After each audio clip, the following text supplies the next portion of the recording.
Mr. Speaker, with these imaginary taxes? Farmers can call up CRA and say that the carbon tax on farm equipment and fertilizer is just imaginary, or maybe they can write imaginary checks to pay for them, Mr. Speaker. This Guy's Garage.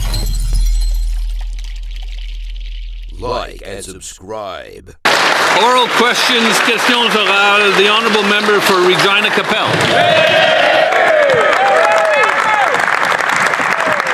Mr. Speaker, every dollar this Liberal government spends comes out of the pockets of hardworking Canadians in either inflation or tax hikes. And today we'll find out just how many dollars this government is going to take out of the pockets of Canadians.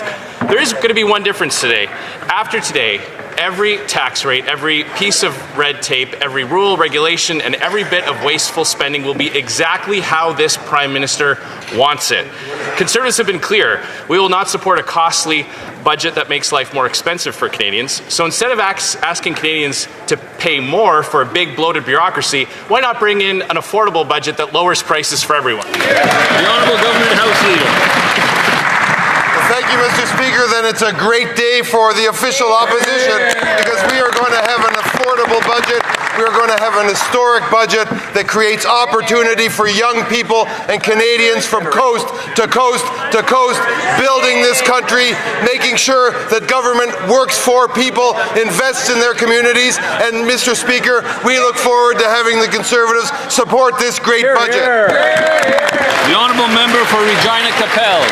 That would be an 11th hour change because this government has been telling young Canadians that they're going to have to sacrifice more so that government gets bigger and bigger. They even try to deny that their hidden taxes on food makes life more expensive. They call those hidden taxes imaginary. Let me tell you, the farmer that has to pay the industrial carbon tax on his new equipment or on the fertilizer he buys has to pass those costs on to Canadians, and food prices go up as a result.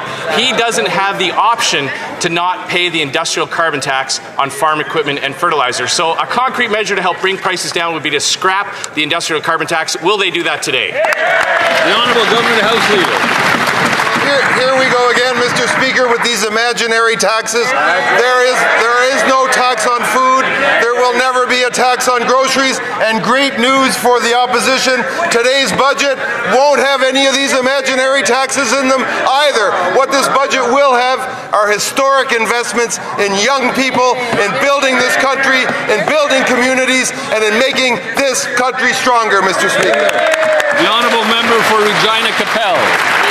Farmers can call up CRA and say that the carbon tax on farm equipment and fertilizer is just imaginary, or maybe they can write imaginary checks to pay for them, Mr. Speaker. But it's not just the industrial carbon tax that's driving up food prices, it's also the Liberal fuel standard. When truckers take the food from farms to factories to grocery stores, they can't tell Revenue Canada that those taxes are imaginary. They have to pay that extra 17 cents a litre. So again, to help bring prices down for working Canadians, why not scrap the fuel standards that are driving up food costs? The Honourable Minister of the Environment and Climate Change. Mr. Speaker, this is more about the talk of imaginary taxes coming from the other side. Right. But you know what? If you want to talk about clean fuel regulations, you don't even have to just take my word for it that it's not a tax. You can check the Canola Digest because they point out this provides opportunities for farmers. When we're talking about biofuels, this is an important place. It's an opportunity for canola farmers. I hope that they support it, and I hope they support our budget. Greenville, Thousand Islands, Rideau Lakes. Every dollar this Liberal government spends comes out of the pockets of Canadians through higher taxes and higher inflation. And today at 4 o'clock, we're going to find out just how much more they're going to take out of the pockets of Canadians. And Canadians could be paying $300 to $400 more in grocery costs because of their food packaging tax. And Canadians are looking for an affordable budget for an affordable life. So will the Prime Minister instead scrap his food packaging tax instead of trying to engineer a costly election with his costly budget? The Honourable Secretary of State for Financial Institutions. Thank you, Mr. Speaker. This is an historic day for our country. Today, our government will table a generational, disciplined budget. We will transform our economy from reliance to resilience and build our economy in the strongest in the G7. We will spend less on government operation and invest more in capital projects and build our economy into the strongest economy in the G7. I hope the party opposite cuts the rhetoric and will support us and vote for our budget. Thank you, Mr. Speaker. Honourable member for Leeds, Grenville, Thousand Islands, Rideau Lakes. We've heard this same tune from these Liberals before, and the result? 2.2 million Canadians visiting food banks. Their industrial carbon tax is another example of driving up costs for everyday Canadians. They're paying more and they're getting less. We want to know why they continue with these taxes, like their food packaging tax, that even Deloitte, we know they love consultants, and Deloitte is saying that it's raising the price of produce by 30%. So will the Prime Minister, while he's still got a chance, commit, instead of having a costly election, to having an affordable budget for affordable lives for Canadians? The Honourable Secretary of State. Mr. Speaker, there is no food packaging tax. The party opposite is obsessed with imaginary taxes. Let's talk affordability, Mr. Speaker. Let's talk about cutting taxes for 22 million Canadians. No comments on that. Let's talk about cutting the tax for first-time homebuyers. No comments on that. Let's talk about cutting the consumer carbon tax. No comments on that, Mr. Speaker. On this side of the House, we are focused on affordability for Canadians. Canadians made a choice in the last election. They chose our side. They chose our Prime Minister. They rejected that leader. Thank you, Mr. Speaker. The Honourable Member for Kildonan St. Paul. Mr. Speaker, every dollar the Liberals spends, we know, comes from the pockets of Canadians, which drives up taxes and inflation. And now they're making it worse with their hidden food taxes. For example, the Liberal packaging plastic ban will add $5.6 billion to food prices because, of course, it forces producers to use more costly packaging that doesn't preserve food as well, which, of course, means shorter shelf lives, more waste, and higher food prices. So will the Prime Minister stop trying to engineer this costly election with his costly budget and instead scrap this $5.6 billion hidden food tax, Mr. Speaker? The Honourable Government House Leader. Mr. Speaker, as my colleagues have said, there is no tax. It's an imaginary tax. There is no tax on food packaging in Canada. For Kildonan St. Paul. Mr. Speaker, the experts are telling us that these food packaging taxes will add $5.6 billion, and that's just one of them. They're also forcing the food industry to redesign food labels, of all things, which will add an additional $8 billion to the cost of food. Canadians aren't asking the Liberals to redesign food labels, Mr. Speaker. They're asking for more affordable food. So will they scrap this hidden food tax and save Canadians some money? The Honourable Government House Leader. Speaker, there is no food packaging tax. There is no food labeling tax. There is no tax on groceries. These are imaginary taxes, and repeating these same lines is not going to make them real. Member for Oshawa. Mr. Speaker, every dollar the Liberals spend comes straight out of the pockets of Canadians through higher taxes and the skyrocketing cost of living. The Liberals can gaslight and call fuel regulations tax imaginary all they want, but my neighbours in Oshawa will feel the hit, up to 17 cents per litre more for gas. Will the Prime Minister stop trying to engineer a costly election with a costly budget and finally scrap the fuel regulations tax? The Honourable Minister of Jobs and Family. Going to do. We're going to stand up for Canadians every single day. We're going to invest in their futures. We're going to invest in the jobs that Canadians are talking about they want to take up. Mr. Speaker, this is a time when Canadians have pulled together to build Canada strong, and that's exactly what our budget's going to do. We're going to make sure the tools are there for every Canadian who is protecting this country. I hope these guys get on board. Member for Newmarket Aurora. Young Canadians are asking a simple question. What is left for me to sacrifice after a decade of failed Liberal policies? They're saying, I can't find a job, I'm delaying starting a family, I can't buy a home, I am living in my parents' basement. What is left to sacrifice, Prime Minister? And what is the Liberal government's response? We're going to mortgage your future with more generational debt.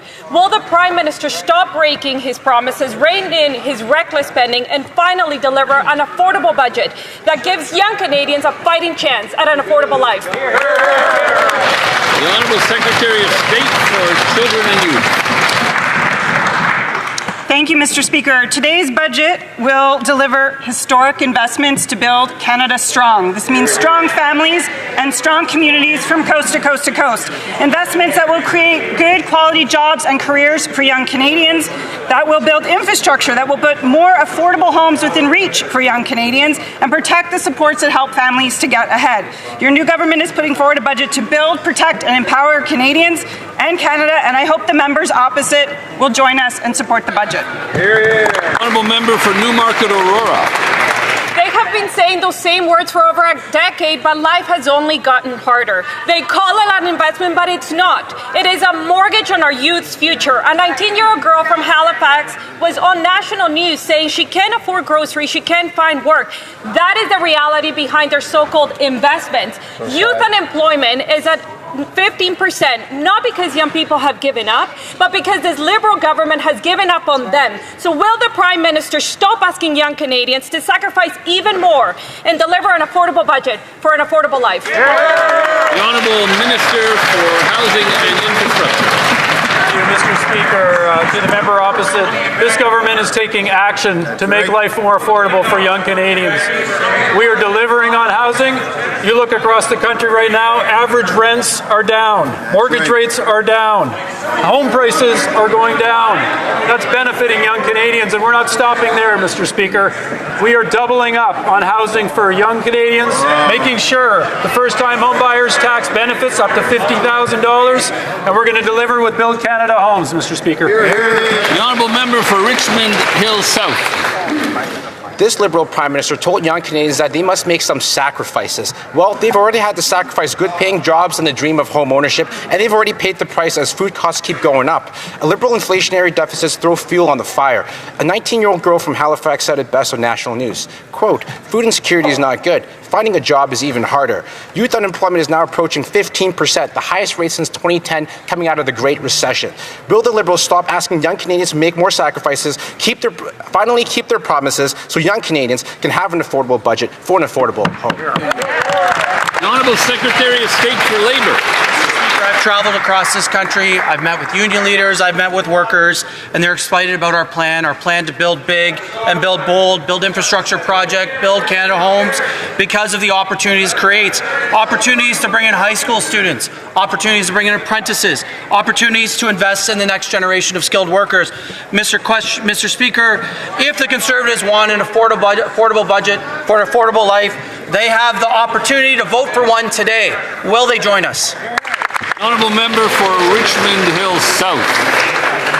Mr. Speaker, the only thing generational with Liberal deficits is the debt that the next generation must pay. Exactly. Liberal inflationary deficits are driving up the cost of everything. Young Canadians can't find jobs, they can't afford homes, and they can't even afford food. 25% of Canadians face food insecurity. They're sacrificing by cutting back on nutritious food. It's gone so bad that recipes for poverty potlucks and struggle meals, like those using hamburger helper and instant ramen, are now trending on social media. When will the Liberals finally stop breaking their promises, get spending under control, and deliver what young Canadians actually need? An affordable budget for an affordable life. Secretary of State. Again, those words, we keep hearing those words from the Conservatives, but the reality of the situation is that every time there's an opportunity to vote for measures that help Canadians, they vote against it. They vote against no to dental care. They vote against no to the National School Food Program, which they call garbage, Mr. Speaker. They said no to the increase of Canada Child Benefit, no to a tax cut that helps 22 million Canadians. While they keep saying no, our government is investing to help families, yes to lowering costs for Canadians, yes to building a stronger future for Canadians. So, Mr. Speaker, today they'll get another chance to vote for a budget that is affordable for Canadians. Will they join us? The Honourable Member for Terra Nova, the Peninsulas. Mr. Speaker, food insecurity is not good, and finding a job is even harder. Those are the words of a 19-year-old from Atlantic, Canada. Youth employment is skyrocketing, nearly 15%, and this Prime Minister have told Canadians they needed to make more sacrifices, but they've already sacrificed enough. Young people are having to sacrifice working in their hometown because they have to go away for work. This means that our kids will be fast sacrificing dinners with grandma. When will these Liberals get over their overspending, get spending under control so that the Canadians can have an affordable life and not get stuck with the bill? Right. The Honourable Minister of Fisheries and Oceans.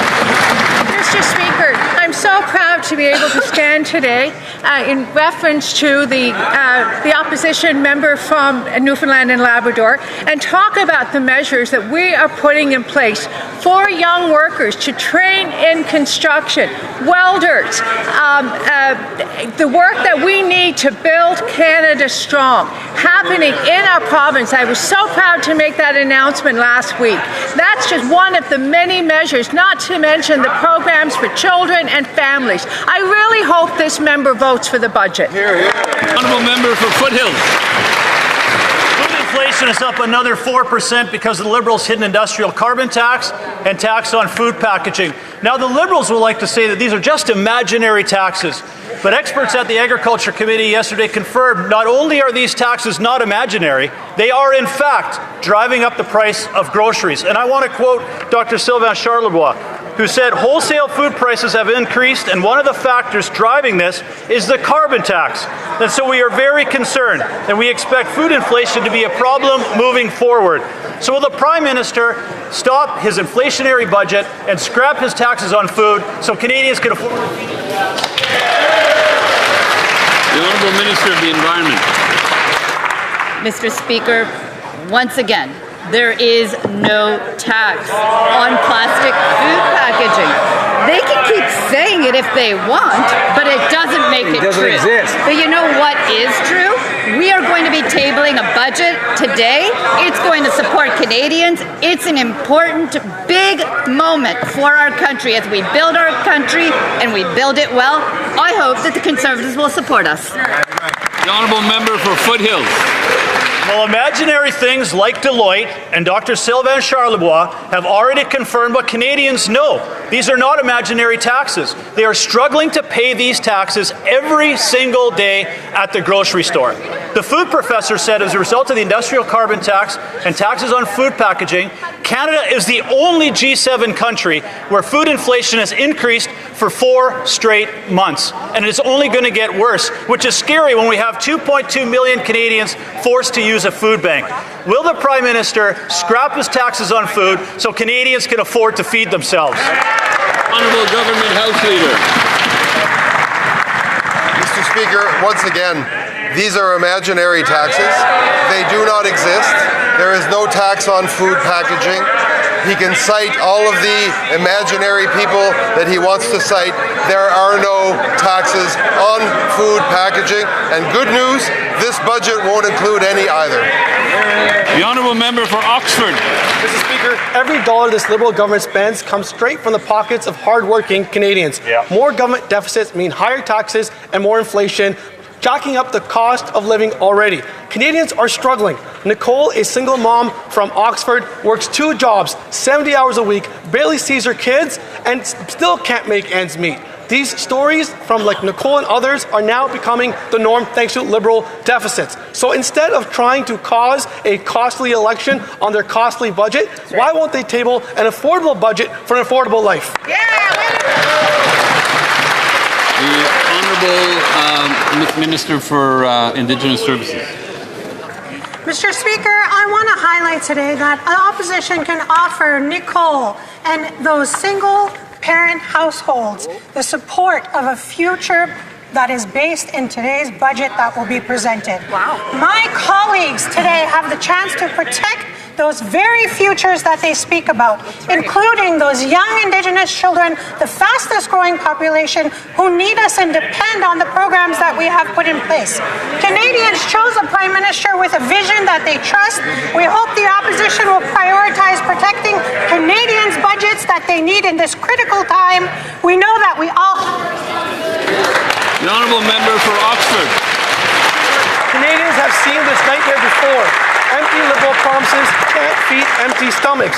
When Liberals recklessly spend, it's Canadians who pay the price. Higher grocery prices, higher rents, more on gas, and the only thing that is growing in this Liberal economy are the lines at food banks, with over 2 million folks now visiting food bank in a single month. Liberal deficits mean higher taxes, higher inflation, meaning life is more expensive for Canadians. So I'll ask again, instead of trying to cause a costly election on their costly budget. Why won't they table an affordable budget for an affordable life? The Honourable Government House Leader.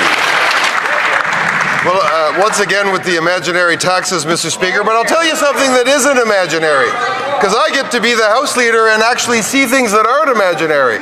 We are debating C4, which does three things. It cuts income taxes on every single person that pays income tax. It cuts the GST for first-time home buyers, and guess what? It gets rid of the carbon tax, Mr. Speaker. But these Conservatives play games and procedures and talk around these things to delay affordability measures that are quite real, not imaginary for Canadians. They should